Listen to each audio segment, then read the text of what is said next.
let's go ahead and get started. If you recall where we left off last week, Thursday, we were a little bit all over the place. So we were talking about these Google dorks, Google hacks, and I told you I don't like those terms, and I still don't. Um, Slightly more advanced usage of features of your search engine to be able to find things that may not otherwise be so inherently obvious when just searching for terms and basic usage of your search engine. And we went through a few examples. We had a quick exercise that devolved in terms of finding some examples of these Google hacks and what things could potentially be found. A couple things happened. If you review the video, you may note that I stepped on this cable, and apparently you can't step on this cable, so the video stopped working for the last 15 or so minutes. The audio is fine.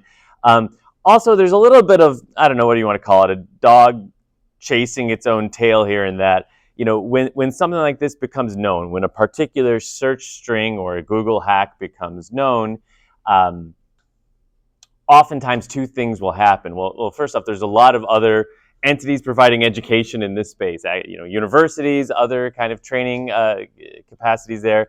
And so a lot of the results one will find will be those kind of public demos. So you will find what appears to be an AWS access key, but it's actually just someone who's hosting that intentionally to show kind of proof of concept. So some of the initial results you find may in fact be a little inauthentic in that sense.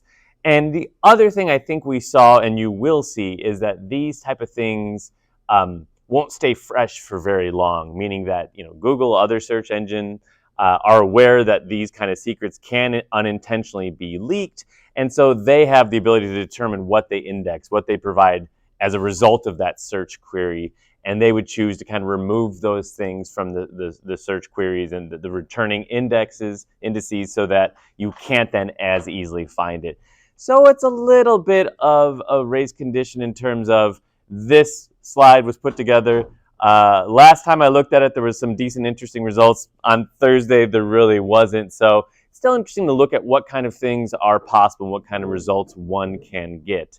This is still sort of the footprinting reconnaissance topic, which we are effectively done with. But there was one more sort of subtopic I wanted to make sure that we got to. And that's looking at Shodan and the difference between a Google search and a Shodan search. How many of you have seen or heard of it before? Just a couple, which is fine. It's always fine when it's just a couple. If you think of Google's job, amongst many other things now, as providing an index and a search engine for the web, for port 80, for the World Wide Web, Shodan's trying to really search or provide an index for every other port that a computer could possibly have open. So Google is indexing websites. Shodan's indexing machines that could also include websites, but generally they're more interested in things that aren't necessarily website. Now, for that reason, their task, the developers of Shodan, is quite a bit harder than Google's task. Well, for a couple of reasons. Companies want to be indexed on Google, right? Their website. They want users to be able to find their website when you put in a particular search term. So, and some companies pay quite a bit of money to be able to be found earlier when you put in particular search terms, whereas that's generally not the case for devices. That's one reason why this is quite a bit harder of a task they would have than Google would have for indexing the web. The other aspect that makes it quite a bit harder is when you're indexing websites, you're really just indexing the HTTP, HTTPS services and those known ports associated with it. Whereas potentially for other internet-connected machines and devices, you have to potentially look at all sorts of other ports as well. So it's not quite as straightforward as saying that, but you could think of, well, Google's job is to index the entire internet's port 80 that's publicly accessible, and Shodan is attempting to do it for every single other publicly accessible port. So there's just significantly more things in terms of scanning the whole internet that they would have to do to provide a reasonable index of results back out. One thing we'll learn more about when we start to talk about Internet of Things devices, what winds up happening just in practice, and even more so today than in prior years and generations, is that there's just all sorts of maybe unexpected devices that are actually connected to the internet. So whereas Google could potentially reveal sensitive information like we were talking about last week, Shodan allows us to reveal the existence of physical devices, actual real things. So we have to be careful when using it. In class, in a recorded lecture, I have to be especially careful when using some of these things. But what's actually pretty cool about it, so we will not do a lot of it with like taking time as a class and you exploring things. But what is cool about it is if you use your university, your iastate.edu email, you'll get a free account that's slightly better than a default free account, and you'll be able to access some additional features that otherwise would be part of a paid account. I do have it open here. As I mentioned, one does need to be somewhat careful when doing Shodan. So one search I did before I came here, to make this a little bit larger, is, and again, it has its own syntax for search. So just like there are Google hacks, Google dorks, there's the same thing with regards to these as well. And you'll find various query databases where you can look just like we were looking with the Google searches on Thursday for the various things one can look up. It's also kind of an arms race like it was for the Google search, that if there was something that was truly critical that was exposed via this indexing of a particular port with particular search terms, there'd be some awareness raised about that, and eventually that search term would become less effective. So there's a couple, and I linked to them. This one wasn't updated that recently, but you could look at pull requests and you can see some updated entries, another listing of potential Shodan dorks. I did a couple of them here just for examples, versus everyone signing up for an account today and attempting to figure it out for yourself. So product, HP printer embedded web server. Haven't clicked on these, and so I may actually need to refresh the search. So that's the other thing with this, is that these are connecting to particular devices. Devices go online and offline, right? So they're not always going to be available. Unlike a website where I think there's a reasonable assumption that if something got indexed by Google, there's a high likelihood that website's going to be available. When Shodan's querying the entire internet, again, they have a much harder challenge. They have to just look at a much larger space of things to connect to, and there's going to be more likely a lag between when something got indexed and whether it's actually available. So you can see the results of that search.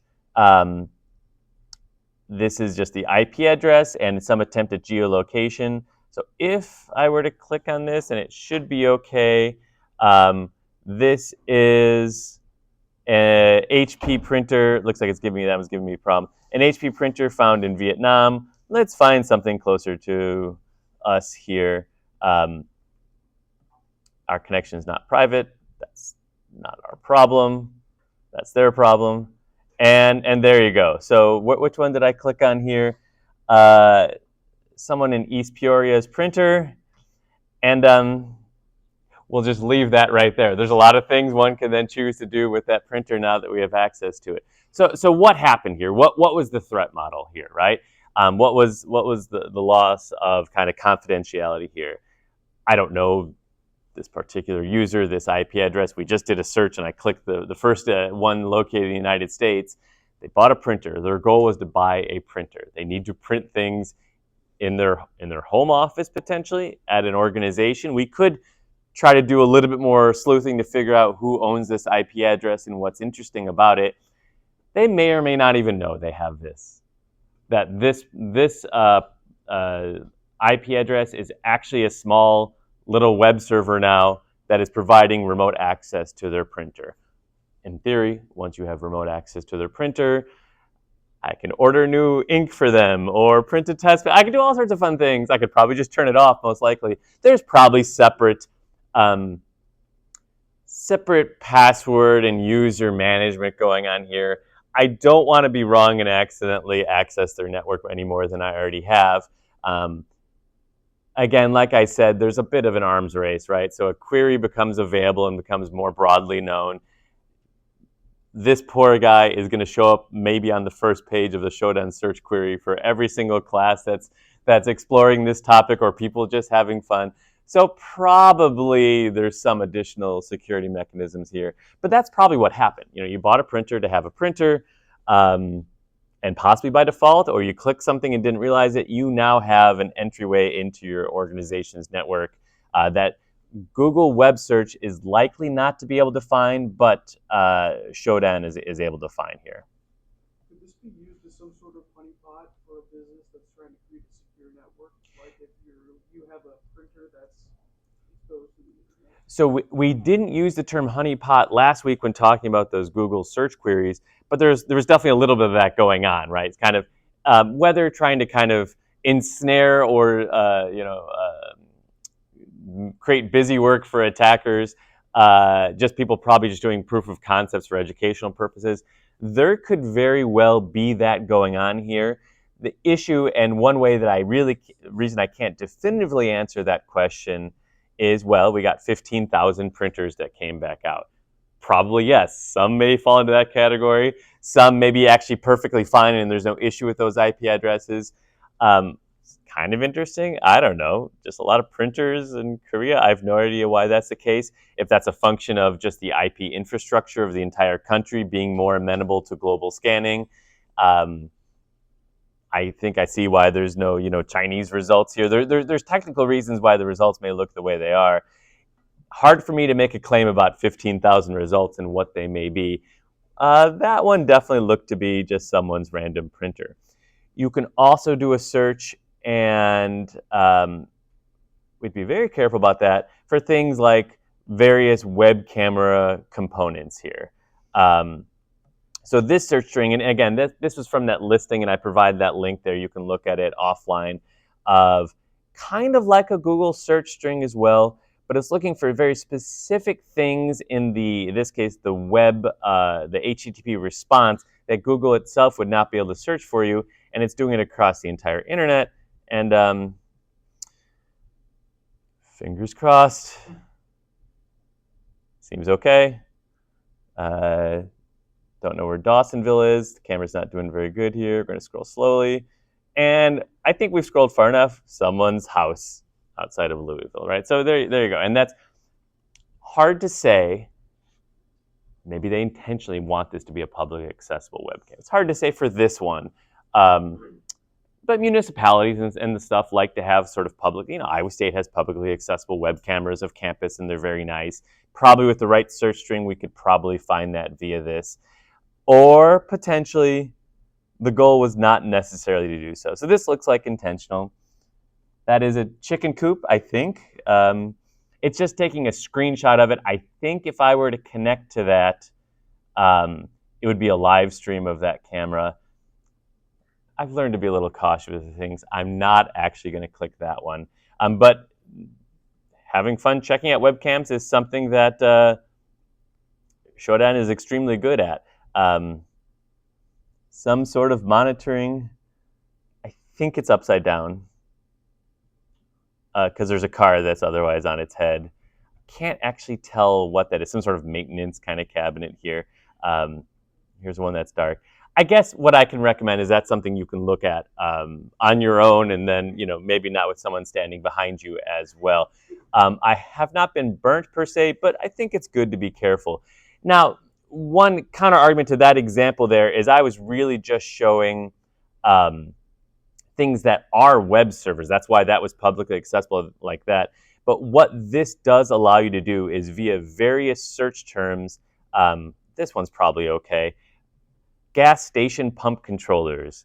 So the specific keyword search is in-tank inventory, and it's looking for port 10,001. That's just kind of random, right? Someone who had product knowledge was realizing that maybe by default, maybe it's an intentional thing, that one can check various gas station pump inventory. And I think, again, the assumption is if one can access that data, who knows what else they potentially can have access to do. And so we have 5,800 of these, if that number is to be trusted, from all over the world, right, of various gas types and how much is actually available in the temperature information and things like that. So the reason I provide that query is not because I think there's just this significant security vulnerability associated with gas pumps. But that's an example of a query that you could not do in Google. You would not be able to query port 10,001. These are not web servers, right? So these are internet connected. You want to call them smart devices. You want to call them Internet of Things devices that are accessible via this separate tool whose job is to attempt to index everything that Google's not interested in, because Google's interested in the web, port 80. This is port 10,001. And again, another takeaway, this is a much harder task for them to accomplish for no other reason than there's just that many different types of ports. And as we'll start to talk about when we start to talk about things like discovering hosts and discovering open ports, it can be a very resource and time intensive thing to do properly. So this is still a very useful tool to look at what else is available beyond just what's posted on the World Wide Web. Any questions about that before we kind of continue to move on? Have some fun with it offline. Enjoy your webcams.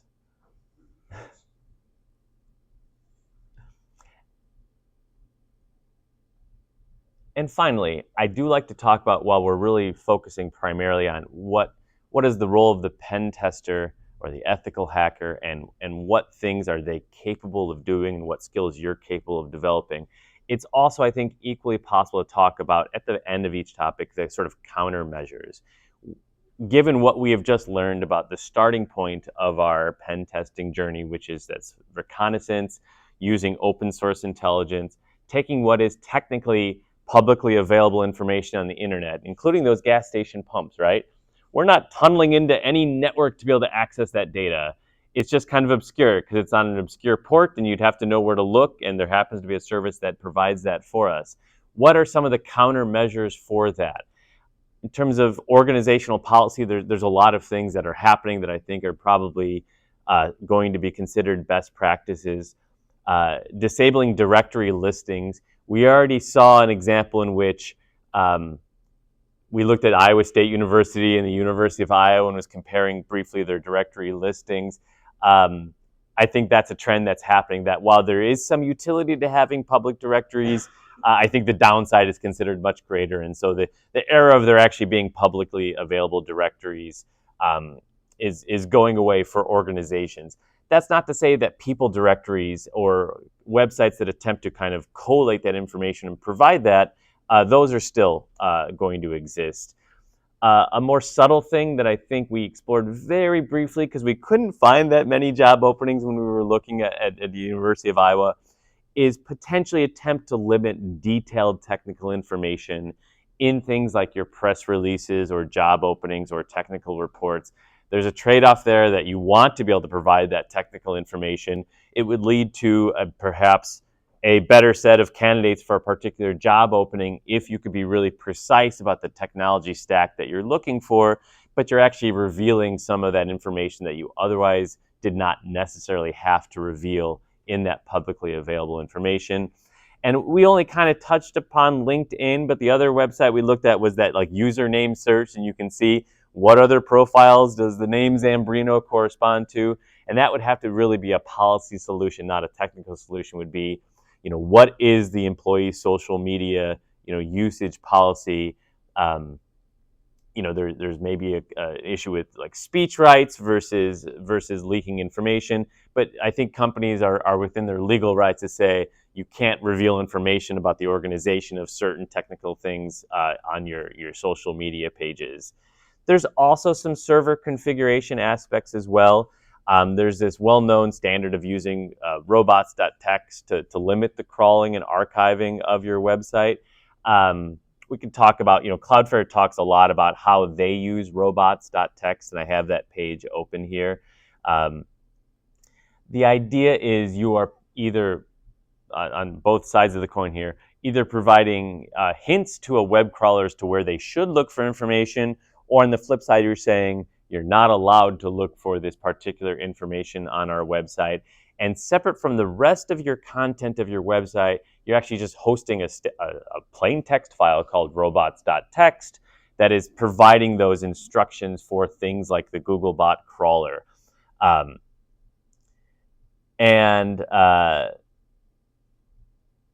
So, for example, this is Cloudflare's solution for this, they host a large percentage of the internet, or at least provide a backer for it. And so they have some default things where they say, here's some things you specifically can't access. They then add kind of a legal contract associated with it in their file, and they provide what I think is kind of an interesting set of default things. So if you're hosted on Cloudflare, here are some of the default suggestions they're making of what they are allowing and not allowing different pieces of software to access. And they're being very precise here. This is not like a proof of concept or just an illustrative thing. They're specifically saying, you're hosted on Cloudflare. Here is by default, unless you specify otherwise, here is what we're telling the rest of these spiders to not look at. So for example, by default, it's telling CloudBot, disallow root. You don't have access to crawl our website. And if you look at what's kind of disallowed by default, there's some common trends there, that it's a lot of Meta's GPT bot. Google Extended is for their Gemini and related things. So everybody's attempt to kind of crawl the entire internet, not for the purposes of providing search results and indexing your page and search engine optimization and all that, but for the purposes of large language models and training of those models. That's the default robots.txt being used here. Then you can specify what parts of your web page you want to be indexable, what parts of your web page you don't want to be indexable. There's also kind of a related effort towards creating an LLMs.txt file. It's attempting to do something kind of similar to robots.txt. Here it's more of you're providing pointers to make life easier for the crawlers. And the reason people are suggesting this may be the next kind of quasi or real standard in use is because if you don't provide that guidance of saying, go here, consume this information, here's a quicker way to do this and that step on our website, is because the percentage of web traffic that people are projecting that these crawlers are going to be, well, it's not super sizable yet. I'm not seeing really definitive numbers for the year 2025, for instance. More than 1%, less than 3%, but the curve is growing at a pretty significant rate. So we may be coming to a time where being hyper aware of what LLM agents are doing on your website is as critical or even more critical than just the robots.txt, and being careful with what the Googlebot crawler is using on your website. The issue with this, and whether you call it an issue or not, is so you have this document, you have some quasi-contractual looking thing where it says, as a condition of accessing this website, you agree to abide by the following content signals. So it's kind of robot to robot ease here, right? But it's just a pretty please. Can you please not, if your name happens to be called Amazon bot, can you please not crawl my website is all that robots.txt is doing. So the truth is, and I don't really know at the end of the day, if Amazon really wants your content, everybody's content, nothing is stopping them either from just changing the name of their bot or just getting into a fight and just crawling it anyway. There's no technical limitations here. It's sort of a handshake agreement that if this file is present, these automated tools are going to attempt to read it and parse it and understand what's happening. It also provides some value that by having these kind of files, you can provide some kind of analytics on your site, and you can yourself determine what aspects of your own site have been searched, have been crawled or not. But Scout's honor, more so than an actual technical solution, is something to keep in mind. And the other aspect, the other final kind of countermeasure aspect is going to be true for all the things we talk about this semester. It's why pen testers exist as a potential job classification here, is if you're worried about these things, the best solution is to hire good people to carry it out in a trusted manner versus relying on the internet to figure this out for you, what things are publicly accessible. So the kind of things we just talked about, the usage of all of these kind of tools on an organization, this is what makes someone more of the white hat style hacker, right? That they're working via some legal agreement or some employment agreement. Basically, do this periodically yourself and determine what things are available. Perform effectively a security audit every so often so that you're aware of what things are publicly accessible. So it doesn't necessarily solve the problem, but it's an attempt to kind of get in front of the problem of what is publicly available, what is the open source intelligence that I am kind of giving away for free. The best way to find out is to hire people to do that for you and to deal with those results and figure out what policies or technical changes would need to be made at that point. I know it's kind of a harsh break, but what I want us to do is just, that was the end of 2. I want us to jump into 3 here. So if we need a moment to kind of collect ourselves and switch context here, we can take a moment.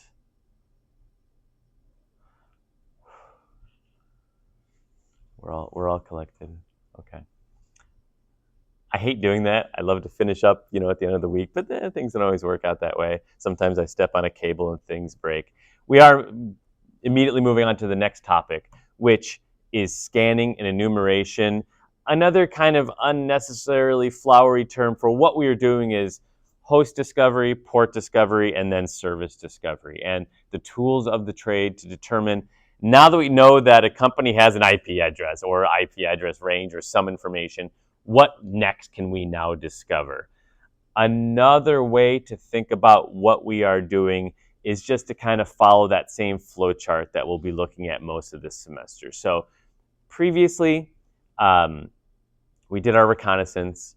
We used Shodan, we used Google Search, we used Netcraft, we used Whois, we used all this information to figure out, a little bit about an organization's security posture. What is publicly available? What is the IP address range owned by the organization? Where is the web server located? All those kind of things we are starting to learn. And now the next step is more precisely within a company's IP address range, what is actually running in the network? What are the hosts or the machines that are up and running in that particular network? Next, what are actual potential open and or closed ports? What things can we actually connect to, like that port 10,001 of the gas station reader? Also, ideally, can we actually start to footprint more deeply what operating systems are being used? If there are particular services running off those ports, what versions of those services are running? In general, our goal is still learning. So it's still reconnaissance in a sense. We're still learning more about each individual device and then the organization as a whole. The idea being that now we're getting into a little bit more of the technical depth to understand what are some of the potential attack paths here. Some of those may have already been discovered in the prior stage. This is still in the quote-unquote planning stage. We talked briefly last week about sort of passive versus active reconnaissance. And if we look at the textbooks, this is one place they kind of diverge, the two different resources in terms of what is passive and what is active. There's a lot of semantics involved in this, right? Ultimately, every time I go to a company's website, I am actively accessing their infrastructure, right? I am actively accessing a port using a TCP/IP connection, and I'm trying to gather data here. The difference, I think, what most people would say turns into what we're doing now into more active reconnaissance than more just kind of passive accessing the web, is we're much more intentional with what we are doing here. We are attempting to kind of see not just do you have a web server up and running, but what else do you have up and running? What other hosts do you have available? What can I continue to probe and find? I think we're probably still okay in terms of the legality of these acts as done on some third party, but we're definitely getting to the point where now it's good to be doing such a thing in a constrained, contained environment, and that's what we're starting to do this week in lab. So what's new this week in lab? You have your own virtual network. You don't know anything about it for the most part, except for one machine that, for better or for worse, is already inside the network. So you have one machine that is inside the network. You have access to it. Your task this week is to figure out what else is in the network.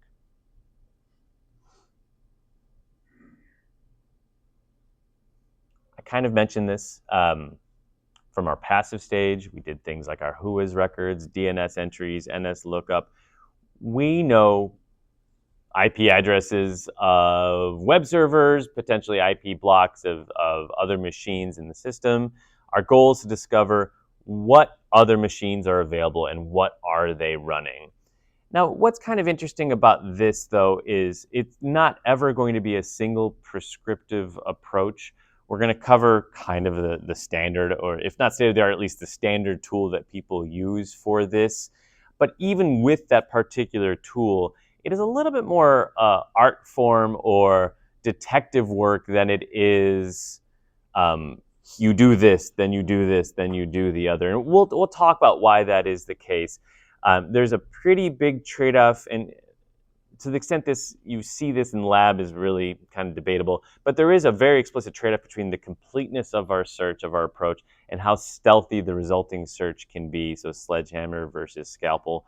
We're also going to focus on IPv4 for pretty much the entirety of this semester, but specifically for this task, you'll notice that Shodan also is kind of limited to IPv4 for the most part as well. Does anyone know why we would limit ourselves? Sure. That's definitely part of it. 100%. There's a second reason as well. It's a practical reason. Not everything is required. I got to be a little bit careful about that, right? So there are organizations that are attempting to public facing needs to be IP4 to be reachable. Sure. That's understating it. That is the answer I was talking about. That's understating a little bit. It's an intractable amount of potential devices one would have to be able to scan with IPv6. And so for the most part, what you have are these tools and technologies that are capable of connecting via IPv6, but don't really focus on it because there is a limit with what one can do. IPv6 is also a little bit interesting in the sense that there is things like geographic information that winds up getting it by default kind of encoded in the IPv6 addresses, but just the scope and scale of what you would have to do to accomplish similar tasks is so much larger. Sort of a practical issue more than a technical issue. Needle in a haystack analogy I was going with, we're not really blindly searching, so I wouldn't call it needle in a haystack. The mentality I would like you to have today is I want you to channel, and this week in lab, channel whichever famous inspector or detective is your favorite. Now, I put too much time putting that picture together, and then I realized I am old, you are all young, you may not know hardly any of these. So we're going to do, no show of hands, it's not necessary. We're going to start upper left and make our way zigzag pattern. Upper left is who? Yes, they are called Mulder and Scully. Thank you. Don't disrespect Scully here. Next one, famous actor. It's Columbo. Thank you. Okay, this one's more recent. Who's this guy? It's James Bond. Yes, but Benoit Blanc. Thank you. This guy. Okay. Inspector Javert from Les Mis. That's fine. This guy. Inspector Gadget. This one you would probably know. Okay, this one. Old lady solves murder in a very small northeastern town. Like another murder every week. You kind of wonder like what's going on with that town. Oh, it's Murder, She Wrote. That's Jessica Fletcher. Last two. This one's BBC Sherlock. These two guys down here. Sherlock Holmes. Sherlock Holmes and yeah, this is Clouseau. This is Pink Panther, Inspector Clouseau. Okay, so you have your own favorite detective. That's fine. I think it's a better analogy than the haystack analogy. Haystack to me implies like we're just blindly trying to find devices. That's not our goal here. You can do that, but it's not efficient. It's not silent. It's not stealthy. It's not the way to go. It is a little bit more detective type work we're thinking about here. And like a good detective, we have to kind of keep track of our thoughts. We have to be organized. I guess we have to know what questions to ask before we can even understand the answer that we're getting back out. It's not actual detective work, but think more in a deterministic way of what is our goal and how are we going to accomplish our goal. Our initial approach, and I think you're aware of this approach already, is just to do what's referred to as a ping or a ping sweep here. Term ping, we've heard of that's a 2300 concept, right? ICMP, Internet Controlled Message Protocol. It is fundamental to the IP stack. You really can't run one without the other. The whole point of ping of ICMP was to have a straightforward way to determine if a host is alive, if a machine is up or not. That is the whole point of having a ping. And for the most part, the internet does not work without that capability. I should mention here, I kind of got a little bit ahead of myself here. I talk about it briefly on this slide, but I guess I didn't do a very good job. I underlined hosts, then ports, then services there, and that was meant to be intentional because you do want to go in that order. Step one of this scanning enumeration should be determine what hosts, what machines are up and running.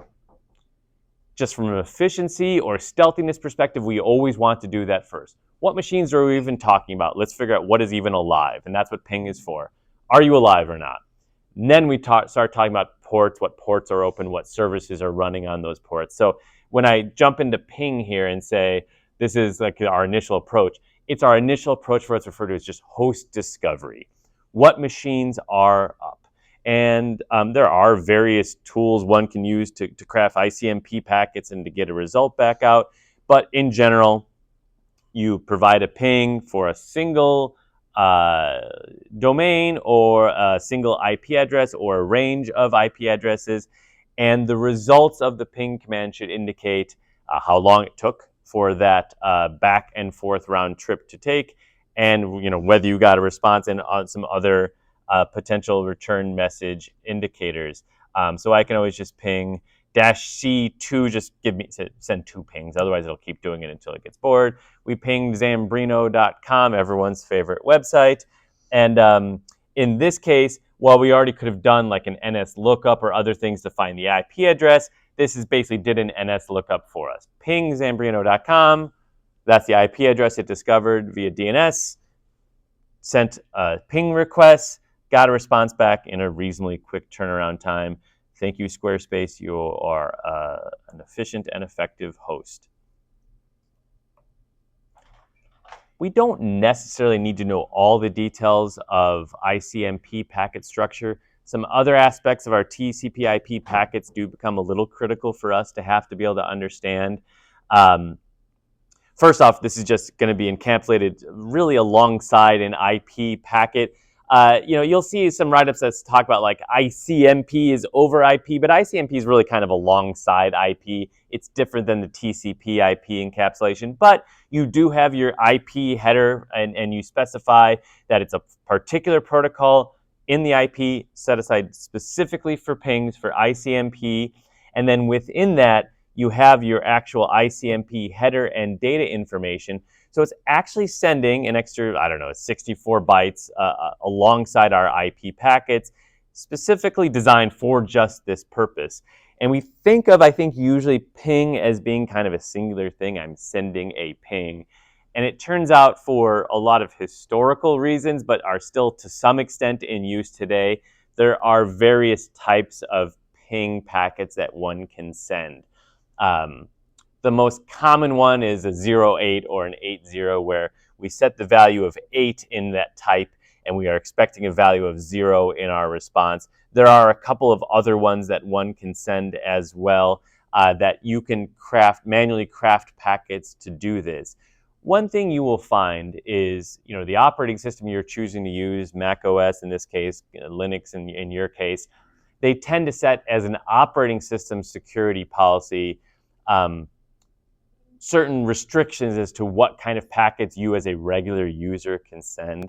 So they will create this application called Ping, or you install this application called Ping that can craft these packets. But if you yourself would want to make a custom version of this packet, for example, that is perhaps using a non-default type field here, or some custom data otherwise encoded there, you would need to have super user privileges generally to do that. Perhaps beyond just a security consideration, it's a way to kind of really mess up your networking stack if you do things wrong. So you will find that when you see that, Nmap, as we talk about, will have to be run as root, it's because when you're doing non-standard things, user space doesn't have the ability to customize these packets that it's creating. It's kind of shepherded off so that you don't accidentally do things that will mess up your system. So we ping. There's nothing wrong for doing ping and ping sweeps. There are other tools that exist out there, Angry IP Scanner, there's HPing. For most of our scanning purposes this semester, we're going to use the Nmap utility. So Nmap is short for Network Mapper. It is pretty ubiquitous in computer security work. Every semester, I get one student who says, "Why aren't you using Rust scan instead of Nmap?" It's effectively an identical tool. One might be 15% faster than the other. I don't especially care. Nmap is the kind of default, the standard. Next few weeks, we're going to be learning how to use Nmap properly. Again, it's not about what command line arguments do what. You'll find that I'm going to forget some of those details or confuse a couple of those details. There's plenty of cheat sheets online. Print one out and have it near your computer, and you have what you need for it. And the command line arguments are a little confusing. I think they were built up over a period of decades now, and so it's not really at all obvious that -PE is my conventional ping sweep, and there's no reason to know that until you've used it enough time and you can memorize it. That's fine. So it's not about necessarily memorizing all the command line arguments because they're not user-friendly. They're not human readable that obviously until you've done it enough times. It's really about that detective versus needle in a haystack approach, or scalpel versus sledgehammer approach, which is there is a cost associated with using Nmap. It's a piece of software that connects to a range of IP addresses at the end of the day. How many IP addresses? How is it connecting to them? Can make a significant difference in terms, first of just how long it takes to run. You type the wrong command in the lab, you're going to be sitting there for 15 hours. A little off by one error. None of the commands we give you should take very long at all. So if you're finding that things are taking minutes and minutes and minutes, might be good to sanity check if you type something in wrong. It could take hours and hours if you're not careful. Also, it provides a footprint, right? We can only do things like ping sweeps and things like port discovery via attempting to make connections. There's no free lunch there. I have to be able to attempt to access a host to be able to determine if the host is alive. I have to be able to continue to access that host to determine if a particular port is open or not. And so for that reason, it's something that can be detected, right? It's something that if you are not careful becomes a very like red klaxon firing saying someone's trying to access your network, and depending on our goals, we probably don't want that to happen. So next couple weeks, we'll be learning Nmap in lab as well. You'll be understanding Nmap. The goal is not necessarily for me to show off the exact right command line arguments to do exactly what one needs to do. There will be some of that. It's instead to understand the trade-offs involved with the different ways of doing host discovery and port mapping. I can try just using Nmap for a ping sweep, just to give an example of that. So that was, we just did the ping command. Again, we're going to have to run that as sudo. I have actually an example here. Sudo nmap-pe for the same kind of ping scan. And here, because I like to live dangerously, .145 was where my current website is being hosted. I said, well, just to do a little bit else, let's grab 140 to 150. I've already done that wrong. So what I actually want to do is just do host discovery. And for reasons that don't matter, other than you're going to have to remember this at some point, -sn says, I don't know why it's called that, just do host discovery. So here I'm saying, if I were to literally read this command in like convert to English, as a super user do, run the nmap command, just checking if IP addresses are up or down, using a traditional ping ICMP packet, that type 8 packet, and do it for that particular IP address range. And that was actually quite a bit quicker. And it did tell me that for whatever reason, 145 was mine, right? That both 144 and 145 are up. There's a reason we generally want to do our host discovery first, right? Well, what if I'm really interested in that whole block? I could tell it to do this. That's valid. That's a valid. Well, let's be a little bit smart about that. Let's do the whole block there. I'm not going to hit enter on that, right? Depending on what things you just typed into Nmap, all of a sudden you're accidentally saying, while we're at it, let's Nmap. I think you just do zeros. I don't actually remember. Can you Nmap 16 million IP addresses? And all of a sudden now you got a little bit of time on your hands to do that. So we can start with the host discovery. Now, once we've discovered that 144, I don't recall if 145 is going to work. Yep, it did. 144. So now I've changed it. Now I'm saying, as super user, run nmap, use the traditional ping of those two IP addresses, and by default, nmap is meant for port mapping. So it is going to attempt by default that port mapping. It's going to do both. Check. There's a way to tell to not even check if the hosts are up. It's okay to check if the hosts are up each time. Check if the hosts are up via a ping. Find me the ports that are open on those two particular IP addresses. My machine's giving me weird offending packet warnings that I don't care enough about why that's the case. And we do get some results back out.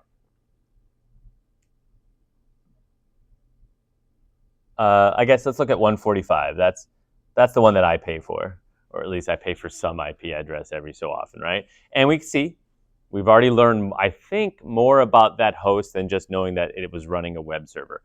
Part of that we already know. HTTP and HTTPS. Who is being connected on there? It doesn't really make a ton of sense to me, but it's fine. It's allowing for our DNS and other information here. And then someone can do a quick Google. What's happening with 2030? Any idea what that is? Again, this could be shared amongst multiple VMs. Whether it's a physical device or not really depends on, it's almost certainly not. Whatever agreement I made with Squarespace when I signed up to have hosting there. What is port 2030 doing then?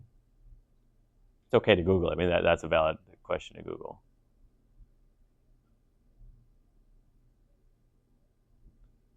Sure. Oh, no, your hand wasn't raised. You're thinking. All right, it's a management interface. It is some sort of remote access management interface for someone who is working at what was most likely a massive data center to be able to remotely access that machine, power cycle it, and do things like that. So we've learned a little bit about those two IP addresses that I think we didn't know before, right? That, well, we know they're on Squarespace. We know they're running these 3 services here effectively. And we know there's a remote management interface for it. So Nmap has already proven its value here. The other thing I like to talk about Nmap, and this can be the last thing we covered today, we'll dive back into it on Thursday as well. It's used in so many movies to the point where they stopped updating the webpage that talked about all the movies that Nmap is used in.